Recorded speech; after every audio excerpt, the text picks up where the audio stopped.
Good evening, everyone. I'd like to call this meeting to order. Mrs. Andriani sends her regrets. She will not be here tonight. I will be filling in for her. Okay, let's see. Statement of adequate notice by Board President, Vice President. Pursuant to the New Jersey Open Public Meetings Act, NJSA 10:40-10, adequate notice of this meeting has been provided by advertising such notice in the Home News Tribune, the Asbury Park Press, the board office, the schools, and on Cablevision Channel 118 and Verizon Fios Channel 24, and by filing such notice with the Township Clerk. This meeting was scheduled for Tuesday, August 16, 2016. The board will take formal action on payment of bills and other agenda items. Mr. Mara, please. The Old Bridge Township Board of Education acknowledges that the law of this state establishes that members of the public, including members of the board, have the right to record public board meetings using audio or video recording devices, provided that that act of recording does not interfere with the business of this public board meeting. Therefore, the board makes it known that any such recording is to be considered the private recording of the individual and in no manner represents the official record of this board. The board therefore takes no responsibility for such private recording and completely disavows any future use. Mr. Mara, roll call, please. Dunn. Here. Dinoff. Present. Hopman. DePrima. Here. Ellis Foster. Here. Callie. Here. Singh. Here. Weber. Here. Andriani. Quorum exists. Thank you, Mr. Mara. If we could all rise for the pledge, please.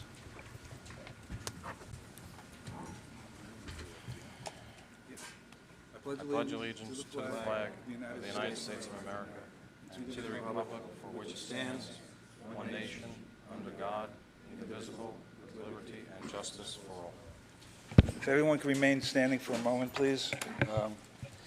Unfortunately, we have a few passings since our last meeting. In memoriam, move the board acknowledge the death of John Haviland, retired custodian, Ann Panagakis, vice principal, Carl Sandburg Middle School, Barry Hopman, manager of technical support and husband of board member Annette Hopman, Joe Keogh, retired custodian, and we want to express our deepest sympathy to their family and friends.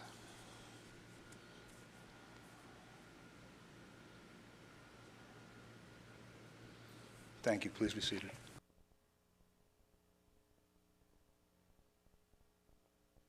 I believe Ms. Ellis Foster volunteered to read the Code of Ethics this month. I did. The Code of Ethics Corner, the highlight of the month. Vote to appoint the best qualified personnel available after consideration of the recommendation of the Chief Administrative Officer. Thank you, Kelly.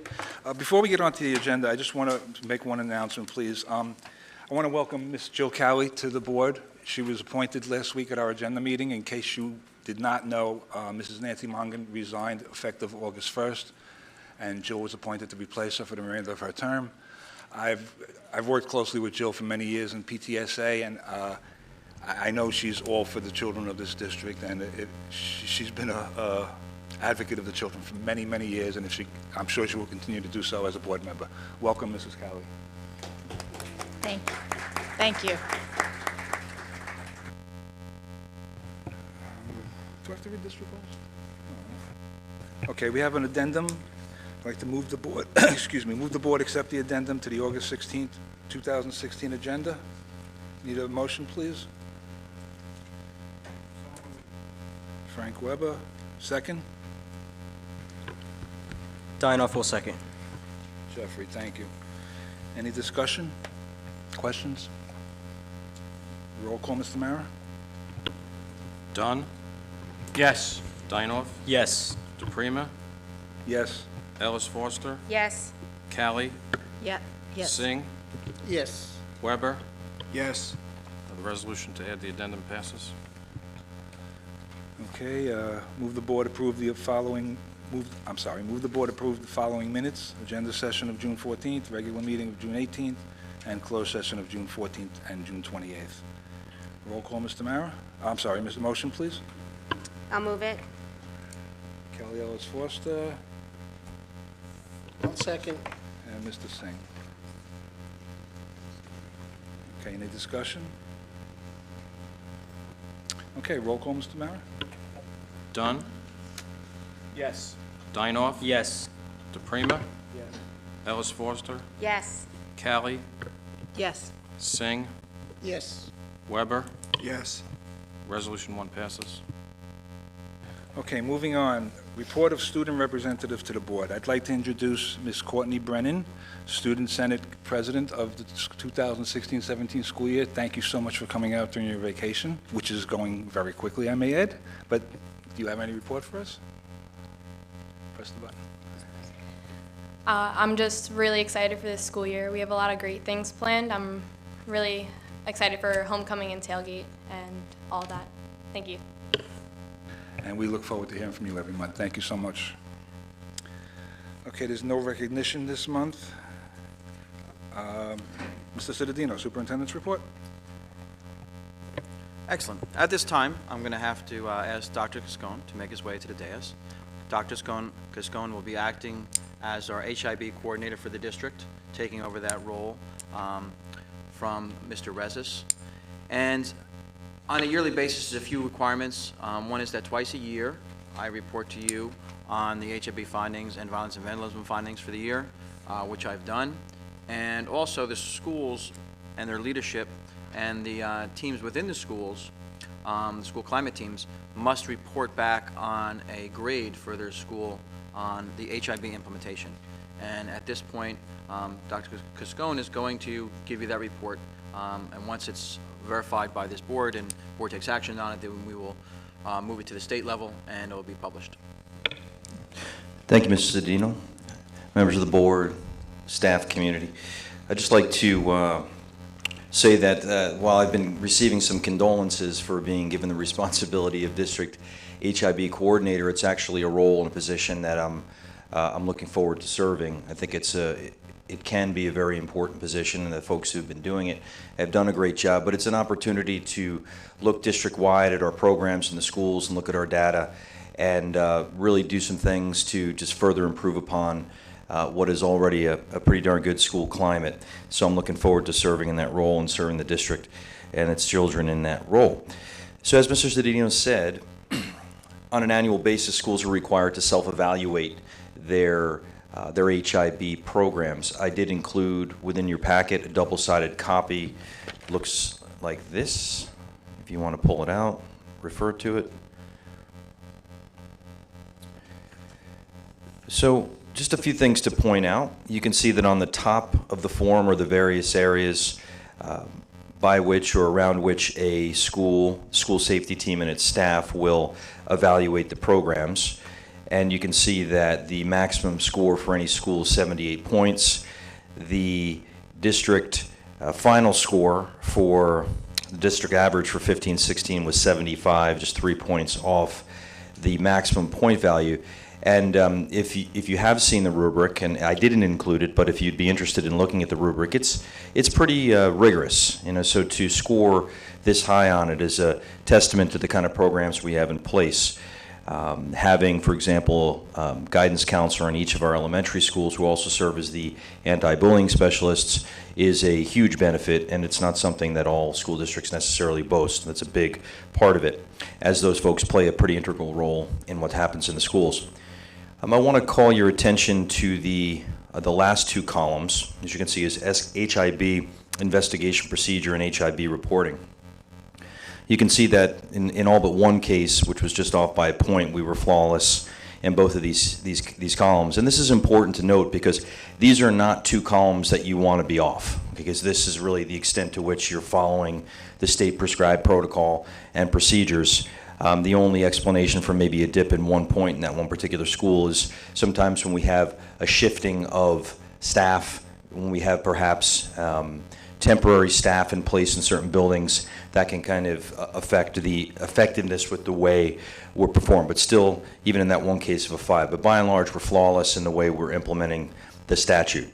And even in the other areas, you can see that our scores were high.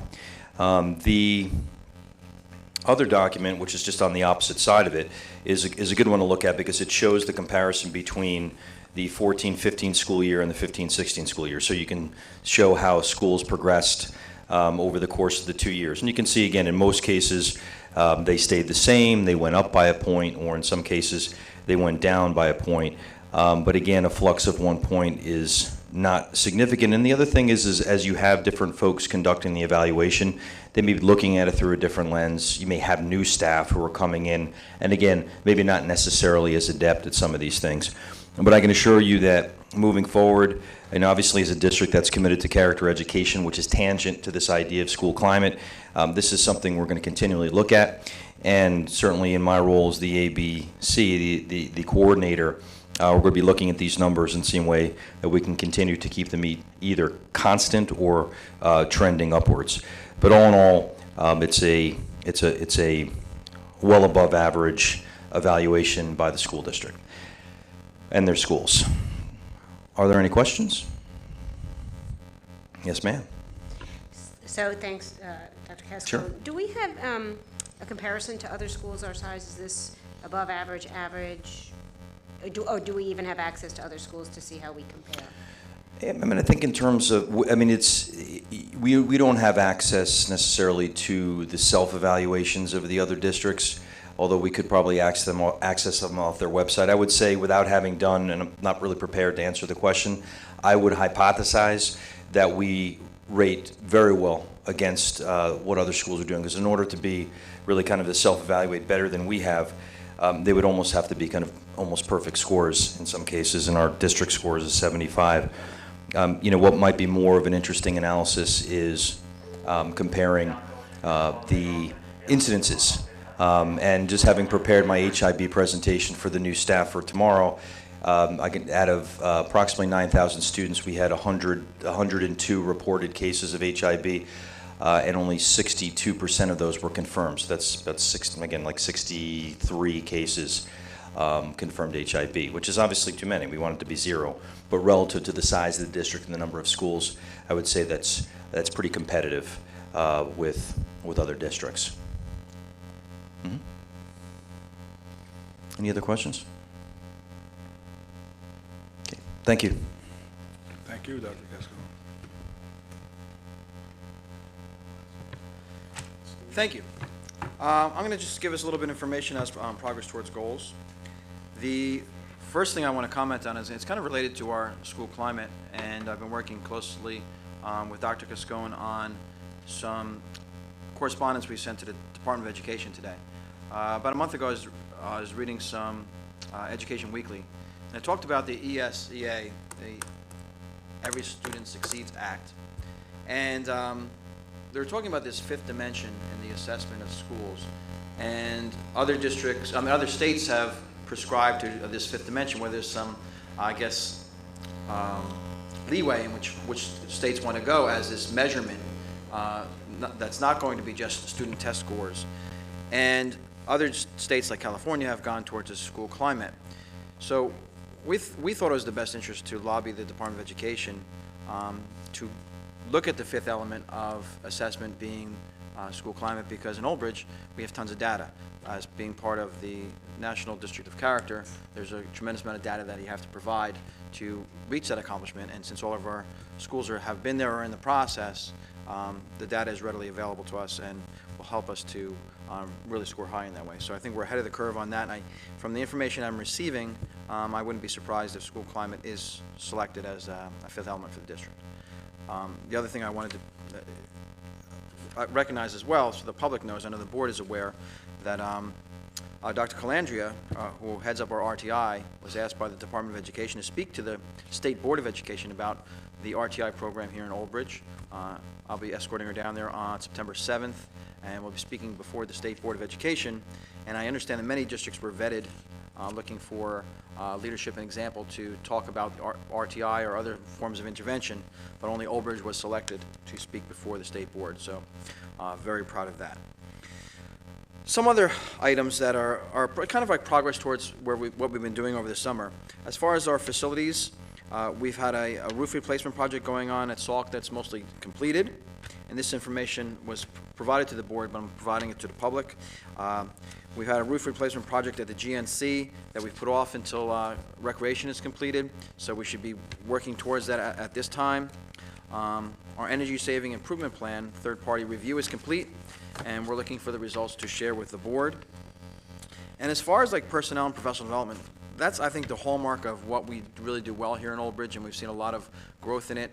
The Summer Institute, which is headed up by Kathy Hoker, Dr. Hoker, with a great team, Marianne Villegas, Trish Barrett, and Roseanne Moran, have really done a great job. And this has become part of our fabric of our work here in professional development. It kicks off this school year. This is all voluntary. Teachers coming in during August, or we used to have it in June, to get professional development, to be part of an engaging 3 days of information and activity. That's kicked off today, and we had Dr. Amy Johnston that talked to us about making connections, not only with your students, but in the relationships that you have, and it makes you a more functional and effective educator. And then we also, in conjunction with that, for the first time, we did new teacher orientation today.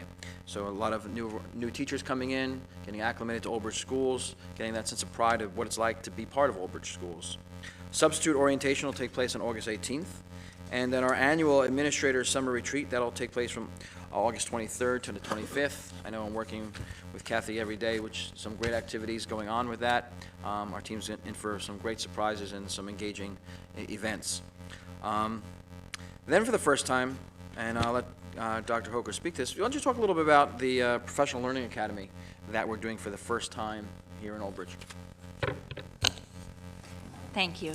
So the Professional Learning Academy is teachers in Old Bridge that have applied for the position to present to their colleagues. So we found over the years that a lot of our staff are not utilizing their professional days because they can't find workshops that are either local or at the right time of day or that are not cost prohibitive. So we found we have experts right here in Old Bridge, and we gave them a list of topics based on our professional development planning and our surveys and information that we have regarding our own needs. Who would like to make these presentations? They interviewed, they made the presentations to a committee, we selected the candidates, and we put a course catalog together. We launched it. We have 3 workshops that are opening next week. And they're more for new teachers just before they're coming in and getting acclimated, and then we have 10 planned throughout the year, so the teachers can utilize their professional days. They'll stay in district, and they'll be taking place at Glen School. We have a room set up there with a smart board with all the technology that we need, and they'll go right in district. So some of them are a half day, some of them are a whole day, and the presenters will make their presentation to whichever of the groups is coming in. So we have them for elementary, middle, and high school. Thank you. And I think what you touched upon was the most important thing that, when I first moved into education, a lot of the professional development that I attended was always going somewhere or bringing someone in at a high cost to be that expert. And in Old Bridge, we are wealthy with experts, and as I look around the room, I see plenty of our own educators who have provided that type of professional development in-house. So there's really no need to go outside when you have such a strong professional development base that we're doing here in Old Bridge.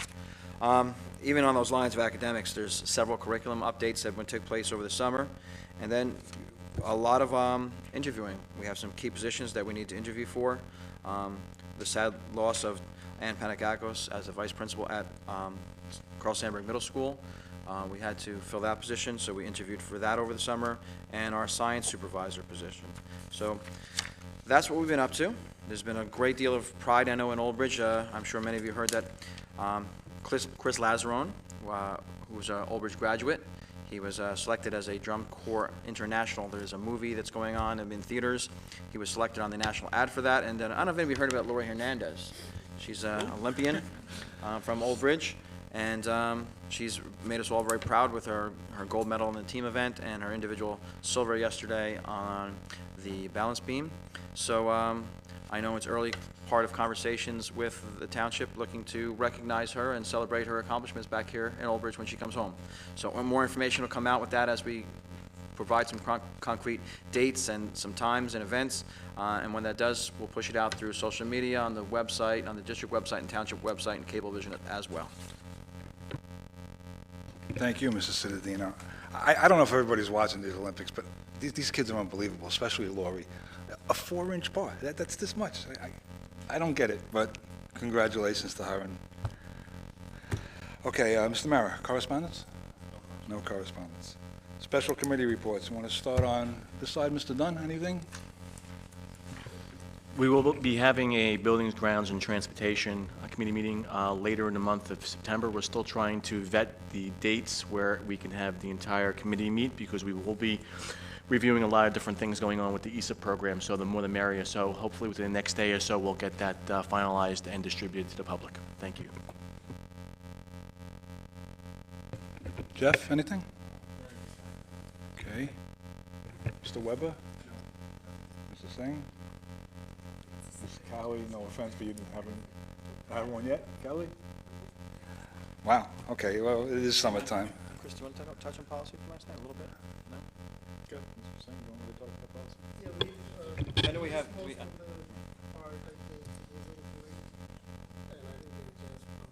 Mike? yeah, if I could ask Mr. Partner to discuss it, because I know we do have some parents here who are involved in some, or interested in some of the policies that we discussed last night. Yes, we had discussions last night with the policy committee of several policies that are mandated by the state. Strauss-Esme is, as in several hundred school districts in the state, is your policy clearinghouse that translates things from state regulation to the local policies. There are a large number of policies that will be on the September and October agendas for first and second readings as part of the comprehensive equity plan. Those are just fail-safes to make sure that all students are getting equal treatment, as is always the case in Old Bridge, but it's important to update those policies. Other areas that we discussed last night is entrance age, which is an optional policy. The state says that the entrance age is to be 5 years old by October 1st in order to be eligible for entrance into kindergarten, and 6 for first grade.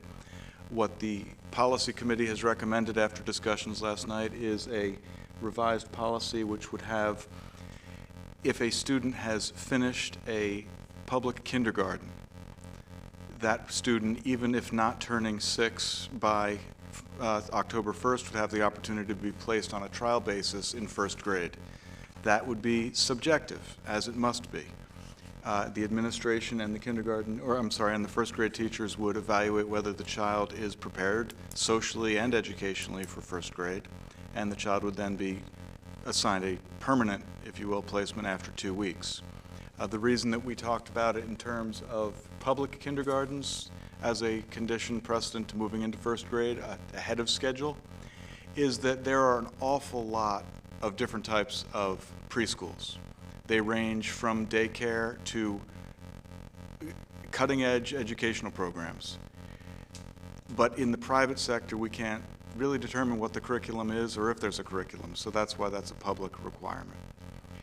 The other policies that we discussed involve the opioid antidote, the Narcan policy.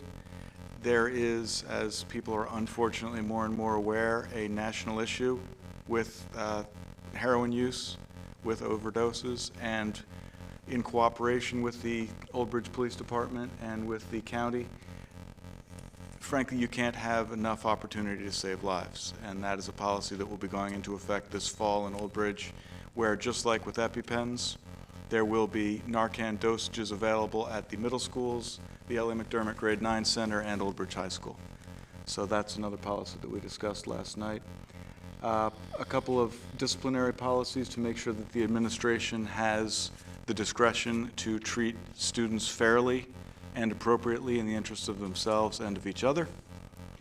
And then, as I said, a whole bunch of policies where either something as exciting as one legal citation changed or perhaps a couple of words changed. But the mandates are that policies need to be up to date.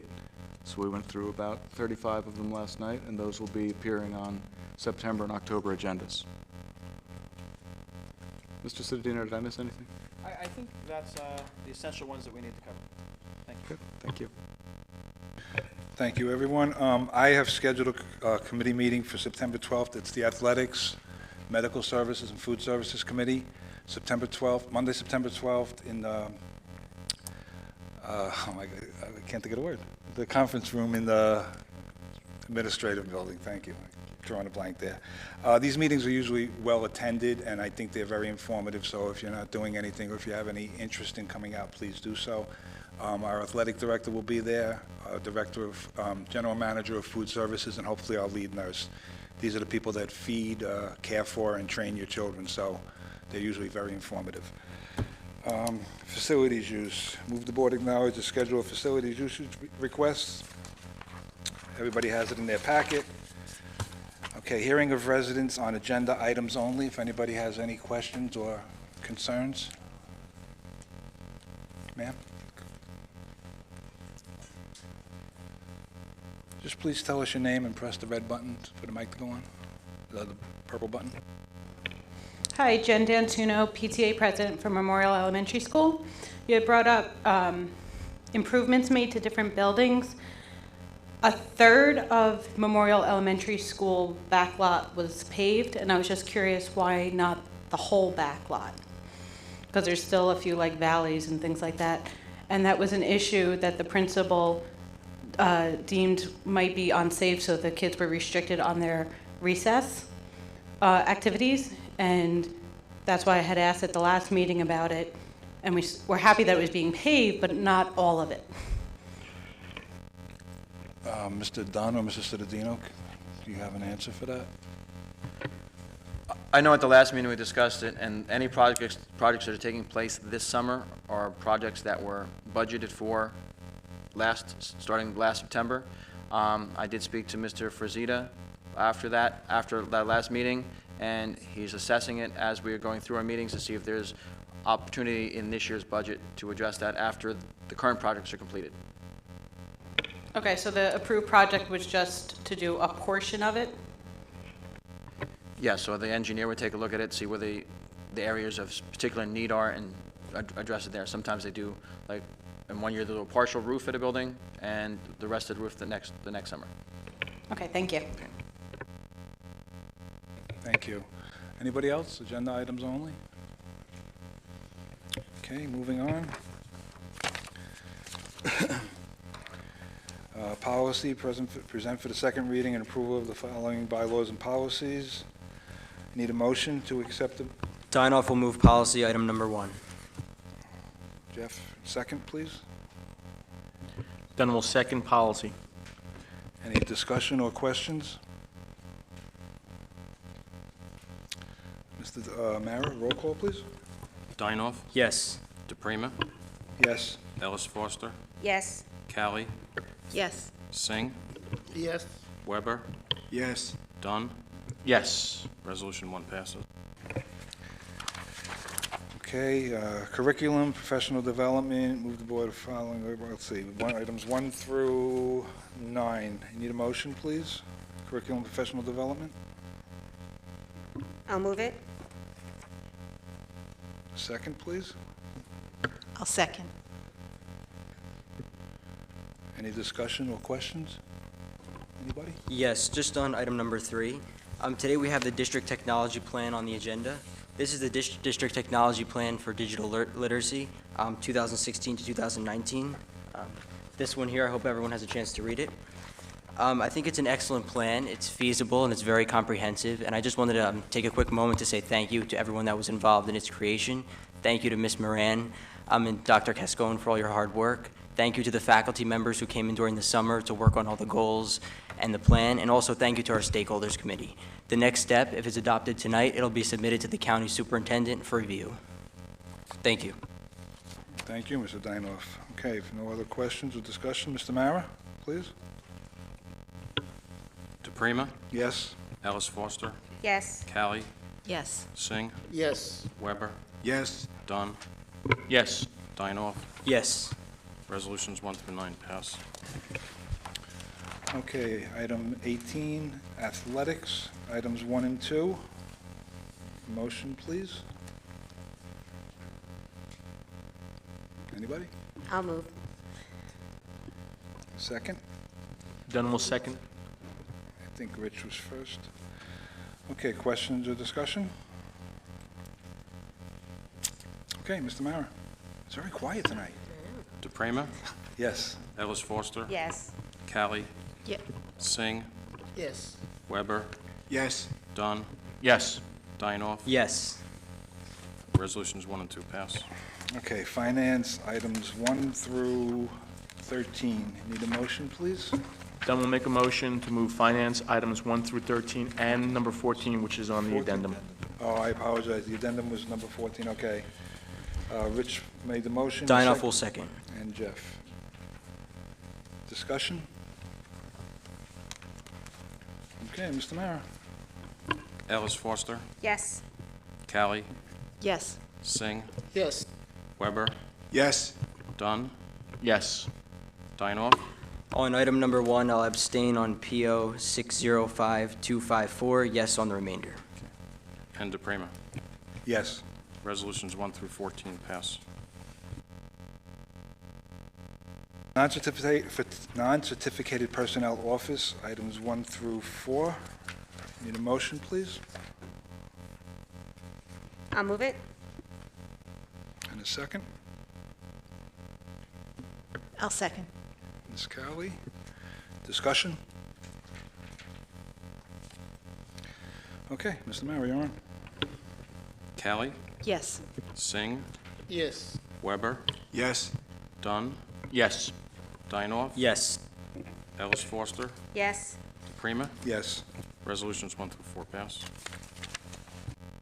Nothing under non-certificated personnel operational, so non-certificated personnel other, items 1 through 12, I believe? Wow. Oh, yeah, this is the one we went into quadruple digits, I think? Okay, items 1 through 12, non-certificated personnel other. Need a motion, please? Single move. Mr. Singh? Dinoff will second. Mr. Dinoff. Discussion? Okay, Mr. Mara? Singh. Yes. Weber. Yes. Dunn. Yes. Dinoff. Yes. Ellis Foster. Yes. Callie. Yes. DePrima. Yes. Resolutions 1 through 12 pass. Okay, certificated personnel, items 1 through 30? Items 1 through 30. Need a motion, please? Dunn will move certificated personnel items 1 through 30. Second? I'll move it. I'll second. Okay, discussion? Yes, Mr. DePrima. Just a general question regarding the leaves and the substitute teacher roster. Do we have any certified short-term subs beginning the school year in September or set to begin? We completed the posting. We had about 20 applicants. We reposted, realizing that we felt that a lot of people really didn't understand what the position was. So we have our substitute orientation on Thursday, which is the last day for the repost. We wanted to make that announcement, explain to the substitutes that they can apply for this short-term substitute position. We'll close the posting, and our intent is to interview for that position on Monday. We do have a list. We have been looking at the group of people based on their certifications to bring them in for possible short-term positions beginning in September, but we do not have anybody recognized at this point. We didn't feel with the number of candidates and the positions they were covering that we should do the interviews at the point that the posting closed. So hopefully in September, we'll have a list of all the certified short-term subs. Sounds great, thank you. Anyone else? Okay, Mr. Mara, please. Weber. Yes. Dunn. Yes. Dinoff. Yes. Ellis Foster. Yes. Callie. Yes. Singh. Yes. DePrima. Yes. Resolutions 1 through 30 pass. Non-certificated personnel transportation, items 1 through 5. So moved. I'm sorry, what was that? Huh? I didn't hear you. Thank you. Dunn will second transportation. Thank you. Any questions or discussion? Okay, Mr. Mara. Dunn. Yes. Dinoff. Yes. Ellis Foster, Yes. Callie, Yes. Singh, Yes. Weber, Yes. DePrima. Yes. Resolutions 1 through 5 passed. I know there's some people that are on here that are in the audience. I'd just like to say congratulations to everybody and welcome. Can I just take a moment to ask Miss Angela Ziemba, the new vice principal at Carlson Middle School, to stand up and receive a recognition?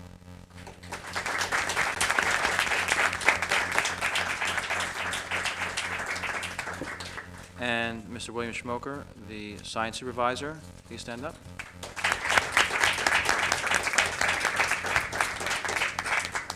Thank you, and best of luck in your new positions. I do want to say, before we move on too much further, Edie Calaswano, secretary, retiring after 38 years. Edie was my secretary for 1 year at the high school, and you could not meet a person with a kinder heart. Very nice woman.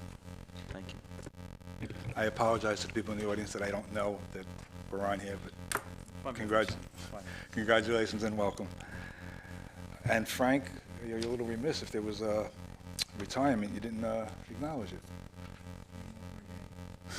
it. Okay, moving on to item number, Roman numeral 25, supplies, equipment, and services, items 1 through 4. I need a motion, please, Dinoff will move supplies, equipment, and services, items 1 through 4. and a second. Dunn will second supplies, equipment, and services. Discussion? Okay, Mr. Mara? Dinoff, Yes.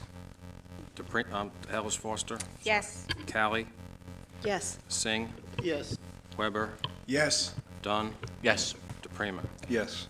Resolutions 1 through 4 pass. Okay, transportation, items 1 through 7. Need a motion, please? I'll move it. Second. Ms. Callie and Mr. Weber. Discussion? And you people are making this too easy for me. Okay, Mr. Mara? Ellis Foster, Yes. Callie, Yes. Singh, Yes. Weber, Yes. Dunn, Yes.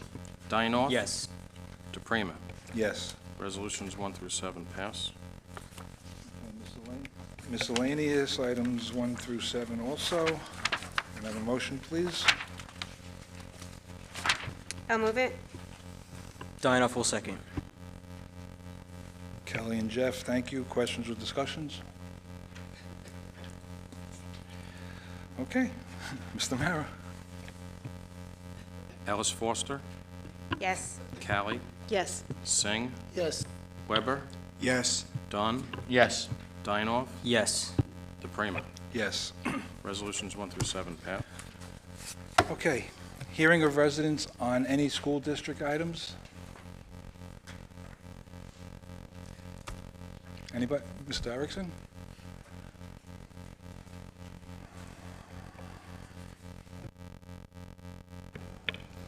Good evening. Sorry. In June, I spoke about Mr. Gebauer. He coached here for 40 years. His last year as a coach here in Old Bridge, they won 4 state championships in cross country, track and field, spring and winter.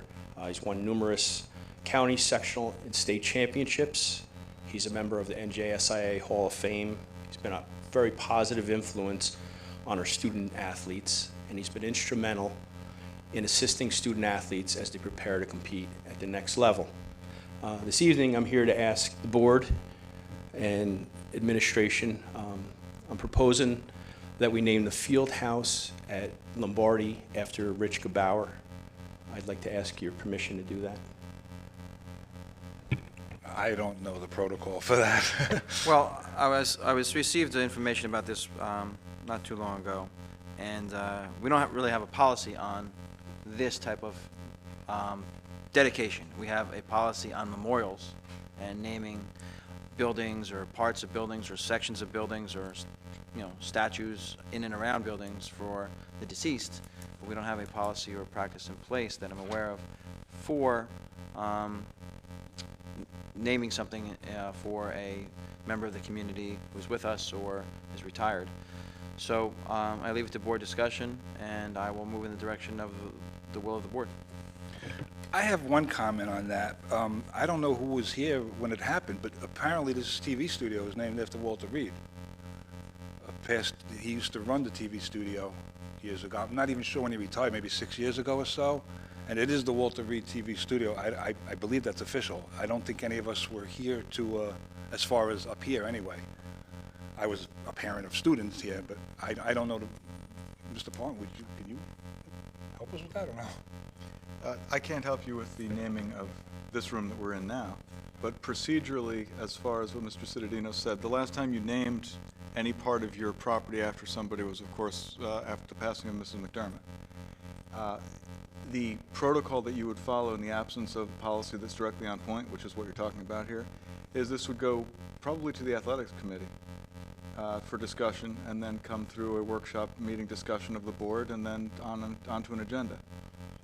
This is the type of thing that is in theory at least, a permanent naming of part of your property. It's a huge honor, it's a big deal, and it's something that should be carefully vetted. There's nothing wrong with doing it. It's certainly at the will of the board, but that would normally be the process. Maybe buildings and grounds, even that It cuts across a Right. couple of committees. Right, but absolutely. athletics this time because the person's of athletic background, but I would think buildings and grounds, because next time it could be, a home economics teacher. So, they might be teaching after someone, so maybe buildings and grounds might be a better way to formulate that conversation. Mr. Erickson, with my athletics meeting coming up, and I believe a Buildings and Grounds meeting coming up, I'm not sure of the date, can we discuss this further? Absolutely. It's a unique suggestion, and I don't know if anybody would be opposed, but we have to go through proper channels also, so. Okay, yeah, I believe you're coming to my meeting, right? yes, I am. As a parent whose child was coached by Mr. Gabauer and his extraordinary career, I think possibly his career and his accomplishment in this district transcends any individual committee. Certainly, committees can review and make a recommendation, and the board can take it or not. And one of the unique things about this after 40 years is the man will actually know and be able to enjoy it. I totally agree, and I don't foresee a problem, but going by council's advice, I think we should go through the proper channels. Okay, so it's an excellent idea, and as Mr. Weber just said, at least he'll be here to enjoy seeing it too, as opposed to when later on. Great, thank you. Thank you. Anybody else hearing of the residents? Any items, sir?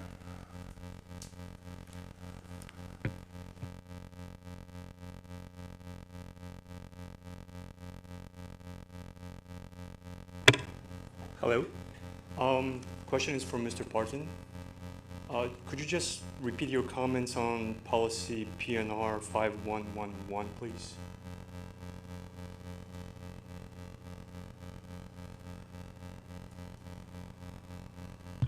Yes, the policy is not actually 5111, I believe it's is it 5316? It's the entrance age policy, and what the policy committee has recommended for board consideration, and it will be on the agenda for September, is to extend the rule beyond just the hard rule of you must be 6 years old by October 1st in order to go into first grade, to add a possibility that the board may grant admission to a child who is not yet 6 years old, but who has completed a public kindergarten. So that child would then be placed for a 2-week period into first grade, although by age that child should be in kindergarten. And if that student is successful socially and educationally, then that child would effectively skip a grade and be in first grade, although age-wise he or she would normally be in kindergarten. So does this apply only to non-residents? Because if you want to enter kindergarten, you have to be 5 years old. Yes, if your real question is, does this apply to a student who turns 6 or turns 5 just after October 1st and everything else is the same? It would not apply to that circumstance.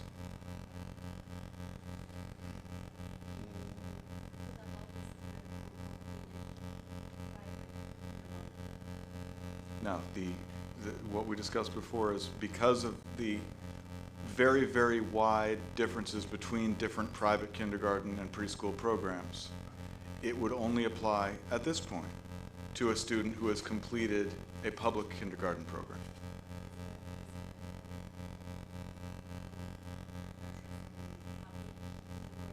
First of all, if you could go to the microphone, just because the people at home watching this, the question was, isn't it discriminatory to apply this to a public school program and not a private school program? The answer is no, absolutely not. And the reason for that is that discriminatory is a pretty loaded word, first of all. Always something we like to discuss on TV. It is certainly not discriminatory. It is selective, but there's a big difference. And as I said before, the difference is that a public kindergarten in New Jersey is regulated. We know not who the teacher was or what they did on September 20th, but we know generally what was covered in that public curriculum. So that is where the policy committee is at this point, where the board is recommended to be at this point, and we'll see how that goes. There are more liberal policies in other school districts, but no, there is no requirement to treat a public kindergarten program identically to a private kindergarten program. The logical extension of that would be, well, my son is really, really smart. Put him in second grade. Private school is somewhere in between that. It is less regulated. It is certainly more regulated than simply claiming your kid is smart. And that is not to say that there are some students that don't eventually skip grades. But we need to have some sort of structure because in a district with 9,000 students, you want to have rules that can be followed and can be equally applied. So that's the step that's being recommended to be taken now. As with every other optional policy, it's something that the policy committee will keep an eye on and possibly revisit in the future. Thank you. Anyone else?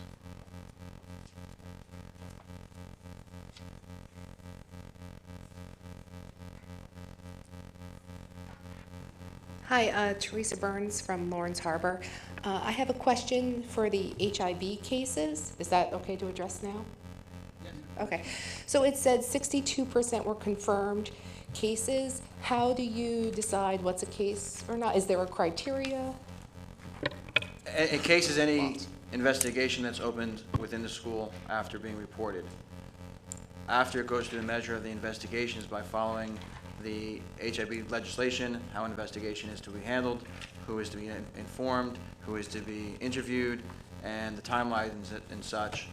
The anti-bullying specialist in the school, working in conjunction with the building principal, makes that recommendation.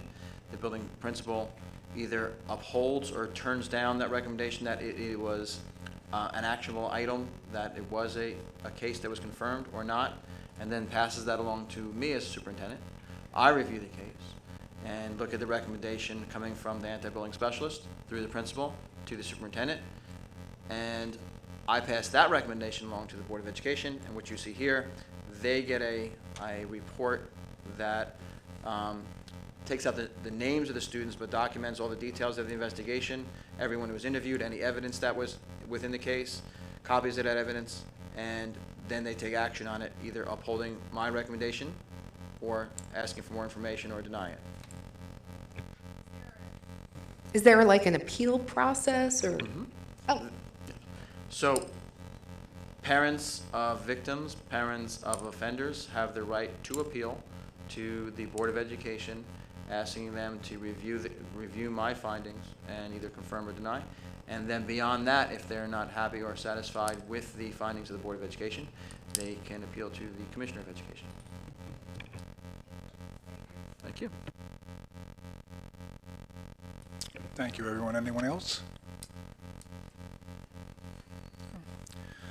Okay, I'll close the hearing of the residents portion.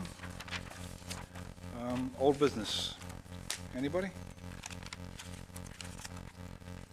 Start on Richard's side?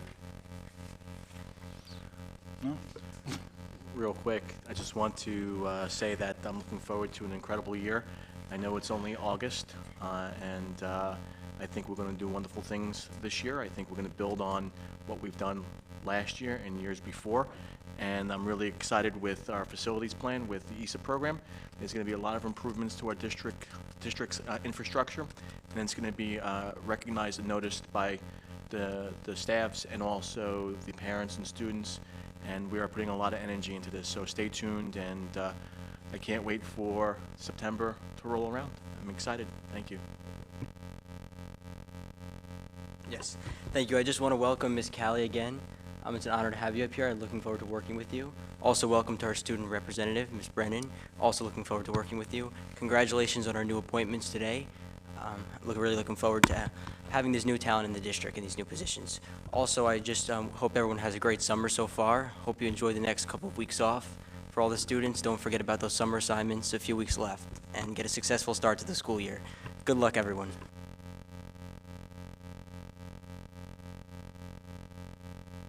School will start on time. Enjoy the rest of your summer.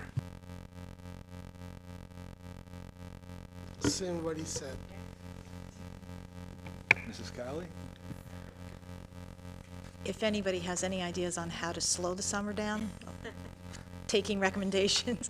No, seriously, I want to thank the board for their faith in me in appointing me to fill Ms. Moggen's vacancy, and I'm going to work really hard to live up to that faith. Thank you.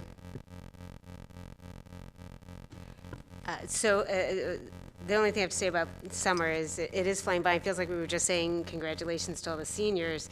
And right now on Facebook are all the parents, showing them dropping off their children and not letting go. There's a few parents there, I think, who are having a rough time.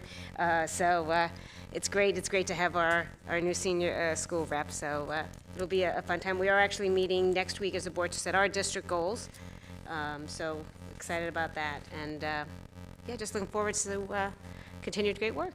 So enjoy the next 2 weeks, because it will go by fast. Thank you. Again, I just want to pass along my condolences to all the families of employees that we've lost. I don't believe I had the pleasure of working with Mr. Haviland, but I have worked very closely with Ms. Panagakos, Mr. Hopman, and Mr. Keogh, and very saddened by the loss of such valuable members of the community, and those who have, just given so much to Old Bridge and the students of Old Bridge. I do want to say on a happier note that the 21st is the last day to enter in to win my Twitter contest, my back-to-school Twitter contest. One student from every school will be selected to win free school supplies. I know that's exciting. There's somewhere a high school kid going, no, right now, but, free school supplies to a lucky winner from each school. So if you haven't entered yet on my Twitter account, please do so by just responding to the Twitter tweet and putting your child's name and grade there, and actually I don't need the grade, just name and school, and it's actually at OB Soup Citadino, if you haven't heard about it. Thank you. Thank you all. Just to echo what Mr. Citadino said about our passings over the summer, it's always a sad note, and I wanted to say this earlier, but I neglected to. Mrs. Hopman, if you're watching, I'm sure I speak for everybody on the dais and in this room that we express our sincere sympathy to you and your family. And as everybody else said, we're getting ready for a school year already in 3 weeks, and I don't know where the summer went. I know it's been hot and fast, but as Mr. Dunn said, we can't wait. I'm sure we have some more great things headed our way, thanks to our leadership and everybody involved in the school district. That's it. Thank you all for coming out. We have closed session, I believe? Yes, you need a motion for executive session for personnel for a matter of staff absence issue, and just for clarification to the public, the board will not be back out except to adjourn. Need a motion to go into closed session, please? So moved. Second? Dunn will second. Roll call, Mr. Mara? Ellis Foster, Yes. Callie, Yes. Singh, Yes. Weber, Yes. Dunn, Yes. Dinoff, and DePrima. Yes. Thank you, Motion to everyone. go into closed session passes.